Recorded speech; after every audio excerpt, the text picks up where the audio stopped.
Fab. We're concluding this series today, The Story I'll Tell. We've had 2 parts of it already.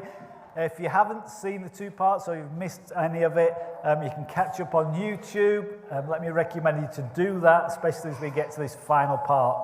In part 1, we looked at this idea of how do we play our part in the bigger story.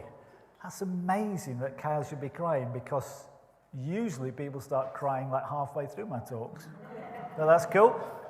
Part 1, how do we play our part in the bigger story? Part 2, the voice you believe will shape the story you write. And so we're on to the final part, and this talk is called, How Can We Hope for a Better Future? Because we all hope that the future will be better. I mean, even if things are going really well right now, we still hope that the future will be better. And definitely if we're struggling with health issues or relationships or money problems, we can't afford to put the heating on, we all hope that the future will be better. So we hope the future will be better when things are going well, but also when things are going badly as well. And when is that future? I guess before we get going, when is that future? How far away is it? And how can I hope for a better future for the story that I'll tell? Let me tell you that one of my favourite genre of books, I guess, is the murder mystery. I just started a new one yesterday by Mark Billingham, but I love particularly Agatha Christie books. Does anybody in here read? I was going to say, most of you have probably seen them on the telly. I know a lot of you do read. I love the Agatha Christie books. I love the way she writes. There's always these twists and turns and red herrings thrown in, and things are kind of not as you think, and then there are things that we're just not told. And so invariably, you can have a guess at the culprit. And very often I find that I'm kind of wrong as it's going through the story. But the thing with Agatha Christie is you don't properly know until right at the end of the novel, when you see the full perspective about everything that's happened and why it's happened. With Agatha Christie, the murders are never random. There's always a reason. Maybe if we could talk about the end of our story, it would give us a better perspective and therefore a better idea of how to hope for a better future. We've talked in this series about how we are responsible for writing our own story. So I guess the question is, what will folks say when we put the pen down? What will people say when our whole story has been written and the final page is turned that just has 2 words on it, the end? What would you want people to say about your story? This week, I looked at a number of kind of famous people and what they'd had put on their headstone, what their epitaph was for the end of their life, their kind of final words, if you like. But Bette Davis, the actress, I'll read these because you might not be able to see them so well. Really famous actress, brilliant actress. Bette Davis said, she did it the hard way. That's what's on her tombstone. She did it the hard way. Maybe some of us right now are kind of feeling like, I'm just doing it the hard way. When I get to the end and it says the end, it'll just say on my tombstone, I did it the hard way. It might just feel like we're in that at the moment. Frank Sinatra. Some of you will have heard of Frank Sinatra. On his epitaph, on his tombstone there, the best is yet to come. That's great. The best is yet to come. That's kind of looking forward to a very positive future. The next guy is Mel Blanc. Mel Blanc, you probably all know Mel Blanc, although you might not know his name. He's the guy who voiced Bugs Bunny, Daffy Duck, Porky Pig. It's a cartoon, dear. It's a cartoon, okay? Sheesh. At the end of, you must have seen Space Jam. Oh, my word. Anyway, there's a new one just come out. At the end of every cartoon, we all know Mel Blanc's voice, I think in the voice of Porky Pig, that said, "That's all, folks," on his tombstone. That's all, folks. That's it. Next, Jack Lemmon. Jack Lemmon, very famous actor. He was in lots of famous stuff, wasn't he? Some Like It Hot. He was brilliant in Some Like It Hot. He was in The Odd Couple. Lots of famous films. His tombstone simply says, Jack Lemmon in. Probably like Jack Lemmon in The Odd Couple. I guess it's meant to kind of mean that. I would love that. I think that's probably the one so far that I would have picked for mine. Chris Bedford in. Do you know, I'm in. When I'm gone, I'm in. Hopefully, I'm in. Hopefully, I don't get to the pearly gates and St. Peter says, right, can we talk about Deuteronomy and let's see whether you can answer the quiz? I'd be like, forget it. Okay, and the final one I've got up here is Martin Luther King. And he's used words that he used at the end of his famous I Have a Dream speech, which is free at last, thank God I'm free at last. Maybe some of us would kind of think that would be a great epitaph to have as well. You know, when Agatha Christie wrote chapter 3 or chapter 5 or chapter 8 of her murder mysteries, she already knew the ending. As she was writing the book, she knew the ending. Knowing the ending helped her write the whole story. There's nothing like focusing on the ending of the story to give us perspective for the chapter that we are currently writing. To write a better story, maybe we have to have the end in mind. And I think maybe it'll help us to keep in mind some of the words of those epitaphs. Jack Lemmon, in. Martin Luther King, free at last, thank God I'm free at last. Frank Sinatra, as we turn the page and it says the end, the best is yet to come. So, how can we hope for a better future with that in mind? We keep the end of the story in mind, because even beyond this life, there's a better future available. The Apostle Paul, who wrote much of what happened after Jesus walked the earth, contained in the New Testament, the very last thing that he wrote was a letter to Timothy. Timothy was kind of like his protege, one of his proteges. And he wrote a letter that we now call 2 Timothy. At this stage, you need to know Paul was in prison and he's awaiting his death. And he writes, "For I am already being poured out like a drink offering, and the time for my departure is near." I'm about to turn the final page that says the end. Paul's reflecting on his own life. This drink offering refers to a cup of wine that a Jewish priest poured out after a lamb or a ram or a bull had been offered in the temple.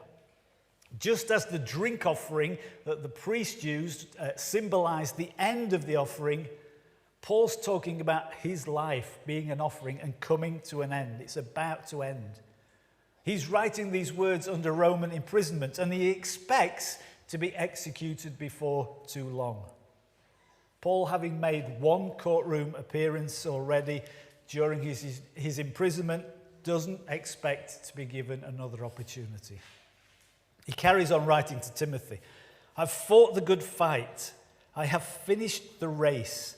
I have kept the faith." This is the last chapter. I'm about to turn that last page. He says, "Now there is in store for me the crown of righteousness, which the Lord, the righteous judge, will award to me on that day. Not only to me, but also to all who have longed for his appearing." The perspective here is that the end is not the end. The crown of righteousness awaits those who align themselves with Christ. Our last breath doesn't have to be the end. There's this place, heaven we call it, which is waiting for us.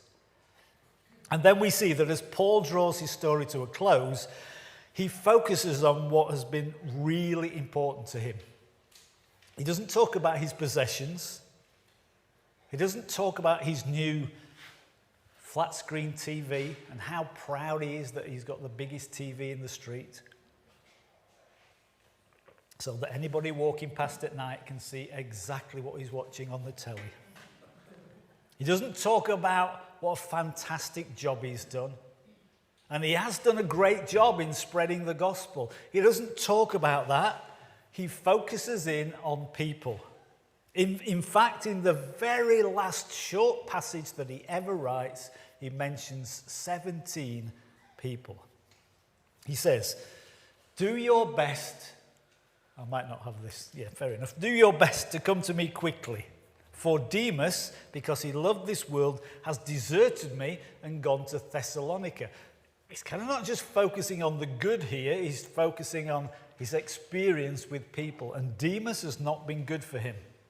He goes on, Crescens has gone to Galatia and Titus to Dalmatia. Only Luke is with me. Get Mark and bring him with you because he's helpful to me in my ministry. He remembers Luke and Mark who've been so good to him. I sent Titius to Ephesus. When you come, bring the cloak that I left with Carpus at Troas and my scrolls, especially the parchments. Alexander, the metal worker, did me a great deal of harm. Still, he's not totally focusing on the good, but just people are so important. He says, the Lord will repay him for what he's done. You too should be on your guard against him because he strongly opposed our message. At my first defense, no one came to my support, but everyone deserted me. May it not be held against them. But the Lord stood at my side and gave me strength so that through me the message might be fully proclaimed and all the Gentiles might hear it. And I was delivered from the lion's mouth. The Lord will rescue me from every evil attack and will bring me safely to his heavenly kingdom. To him be glory forever and ever. Amen. Greet Priscilla and Aquila and the household of Onesiphorus. I knew I should have got somebody to read this for me. And the household of Onesiphorus. Erastus stayed in Corinth, and I left Trophimus sick in Miletus. Do your best to get here before winter. Eubulus greets you, and so do Pudens, Linus, Claudia, and all the brothers and sisters. And he closes off, the Lord be with your spirit, grace be with you all. Paul mentions 17 people by name, because for Paul, it was the people that was in his heart. And in this passage, he uses such incredible honesty and acknowledgement that although hopeless where he is, there is hope. There's something about this perspective of knowing the end of the story. You see, the thing is, Paul, imprisonment, probably had a lot of time to think. He could have adopted a microscope perspective. You know, a microscope tends to be on a desk. You look through it and it makes things bigger. See little things making things bigger. He could have looked at what was right in front of him and focused on that, focused on the little things, focused on his impending doom, if you like, through a microscope and just kind of blown it up a bit. Microscope allows us to see what you can't see with the natural eye, and maybe he could have used a microscopic perspective, but he doesn't. Instead, I would say he uses what's the opposite to a microscope? Telescope. A telescopic perspective. With a telescope, you look up and out and beyond. You see what you can't see with the naked eye. You know, the bigger the telescope, the further you can see. I mean, now we can see so far into space that we can see things that haven't happened yet or something like that. I don't really understand it. But the fact that it takes light years, something like that. Paul takes a telescope view of his life. Both the microscope and the telescope are important, But if we want to hope for a better future, we've got to stop using the microscope and just focusing on those little kind of niggling things and making them bigger. And we've got to start using the telescope, looking for what's beyond. So, very quickly, in the time I've got remaining this morning, I want us to take a telescope approach and look at 5 principles of how we can hope for a better future. And I'll try and rattle through these.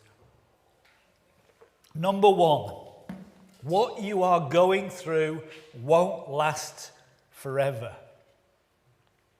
I've heard Jan say this in a different way a number of times to various people. She will say, this too will pass. What you're going through now won't last forever. Paul, writing to the Corinthians, 2 Corinthians 4:17 says, for our light and momentary struggles are achieving for us an eternal glory that far outweighs them all. There's what's happening right now. Paul calls it momentary. It's kind of contained within a little bit of time. And then there's the perspective that says it's a little bit of time, so it won't last forever. Second thing, what you are going through is doing something in you. Back to that text we just read. Our light and momentary struggles are achieving for us an eternal glory that far outweighs them all. You might struggle with this a bit because if you're not used to kind of Mel Blanc, in the old days you used to have scales where you put a weight on one end and your bag of flour on the other. Remember those? Yeah. We've got one now that kind of whizzes round a bit, but so imagine that your trials, your momentary struggles they're put on one side of the scales and it kind of really feels like they're forcing the scales down. Your struggles right now, whatever they are, health, relationships, money, they just push the scales down. But scales are always meant to have something on the other side. And what's on the other side is eternal glory. And when we put eternal glory and looking towards that, we see the scales outweigh. So that actually these struggles become light compared to this eternal glory. The troubles feel heavy, and they are. We're not diminishing them for where you stand right now, but they produce something in you worth more than the weight of the troubles. I mean, I guess the truth is, we kind of all prefer not to have these troubles. We all want comfort, don't we? All of us want comfort. But if you've ever trained for kind of any physical exercise, like a marathon, all right. If some of you train to walk down the shops, you know, to train is hard going. To train really well is tough. But it's worth it to complete the race or to win the race even. I talked before about my passing my accountancy exams. It took 4 years of hard slog to do that. Not just for me, for Jan too. We had 2 little kids at the time. It was my excuse to go, I just need to go and study a bit for the next 3 hours while you're bathing the kids and putting them to bed and all. It was a hard slog all around, but at the end of the day, that slog was kind of outweighed by the benefit. So, number 2, what you're going through is doing something in you. Number 3, what you are going through, you don't have to go through alone. You're not alone. Other people are going through it with you, even if it kind of feels like that's not the case. The truth is that if you're going through it, people are praying for you. Some will be standing alongside you. Some will be thinking about you. People are going through it with you, but even more importantly, God is going through it with you. Paul kind of writing those last few verses about all those people. He said, many have let me down, but the Lord stood at my side and gave me strength. What you're going through, you don't have to go through alone. Number 4, what you're going through is purposeful. If we embrace God in this season that we're in right now, he'll do something that is purposeful. Paul's whole idea was that his life was not just about the here and now. There is a bigger perspective. There is an eternity to think about. And do you know how long eternity lasts? Forever. Exactly. It's a long time. Stick your 70, 80, 90 years. Let me finish that sentence because it sounds a bit... Stick your 70, 80, 90 years in a little graph and then draw eternity. It's a little dot. And what's happening to Paul at that time is resulting in something purposeful. It's resulting in the message of Jesus getting out. Even though I'm in prison, the message about Jesus is not in prison. You see, things happen to us, and that causes things to happen in us. But when the right things happen in us, amazing things can happen through us. Let me say that again. It's a little bit complicated, but things happen to us and causes things to happen in us. But when the right things happen in us, amazing things happen through us. And when we ally that to trusting God, it can only pay dividends. You see, God sees the full picture, the whole thing. God's got a massive telescope to see the whole picture. Actually, we maybe need to ask ourselves, where do I need to see the full picture? With what I'm going through right now, where do I need to use a telescope to see the bigger picture? And then finally, number 5, what you are going through will not have the final word. In 2 Timothy chapter 4, verse 18, Paul writes, "The Lord will rescue me from every attack and bring me to the heavenly kingdom." God will rescue me and bring me to the heavenly kingdom. Paul's not saying that everything's going to work out right. He didn't say God will deflect every attack, but he'll rescue me from it. Paul knows that things are not always as you would want it to be. For him it wasn't. He's about to be beheaded, we know through history now. Paul's literally going to lose his life. If he looked through a microscope, you can imagine he might be incredibly stressed and worried. Yet he metaphorically uses a telescope to look at the bigger picture. What I see in great detail, when I look through the microscope, it will not have the final word because God will. Actually, I can hope for a better future, whether in this life or the next, because this life is not the final word. Whatever you're going through now, sickness won't have the final word. Divorce won't have the final word. Lack of finances won't have the final word. Pain won't have the final word. Loneliness won't have the final word. Hopelessness will not have the final word. Because Jesus will.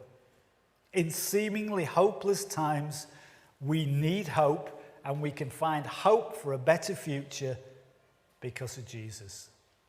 We just took communion earlier, and in parts that informs our perspective on death. Christ defeated death. If we metaphorically hold on to the cross, it gives us hope to live our life really well.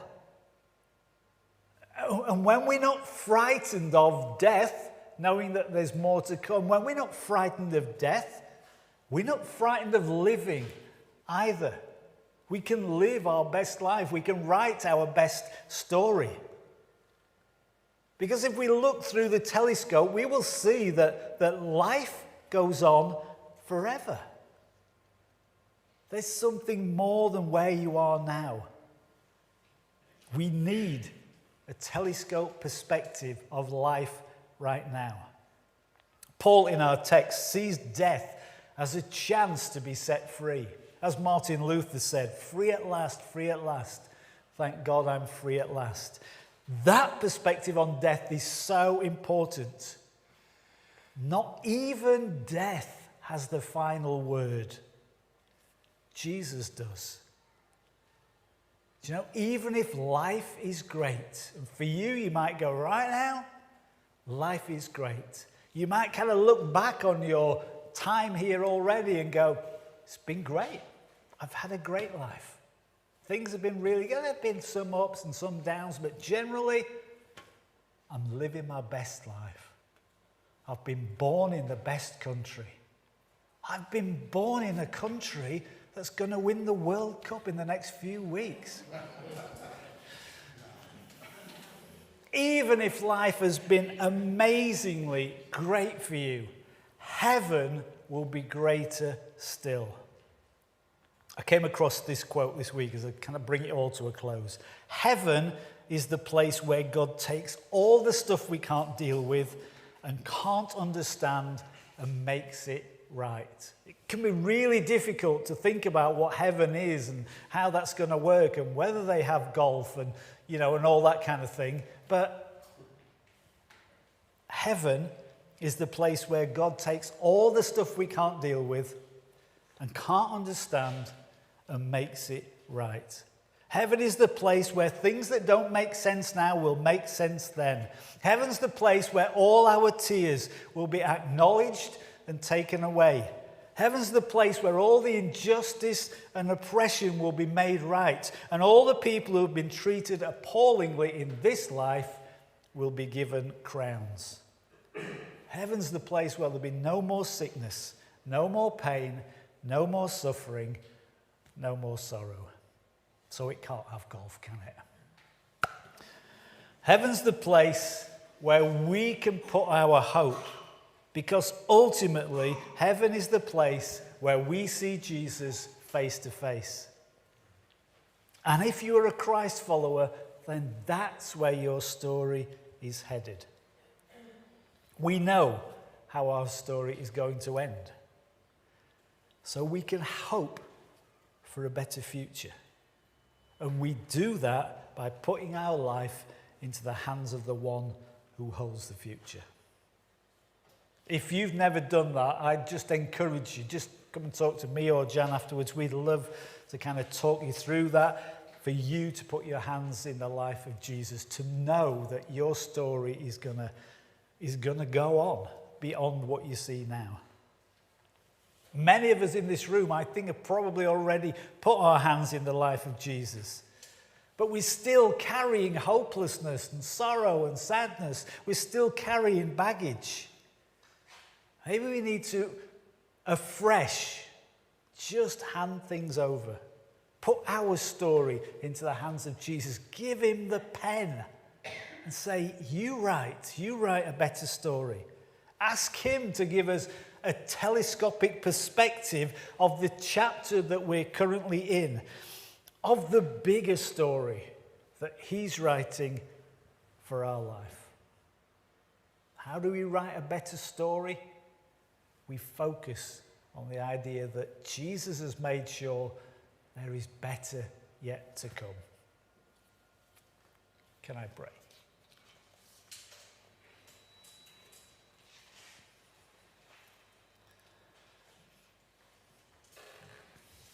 Father, it gives us such hope to take communion, to take bread and wine, or symbols of bread and wine,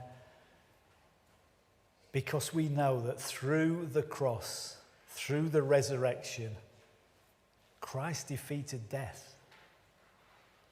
And if he defeated death for himself and snatched the keys, then he's defeated death for us too.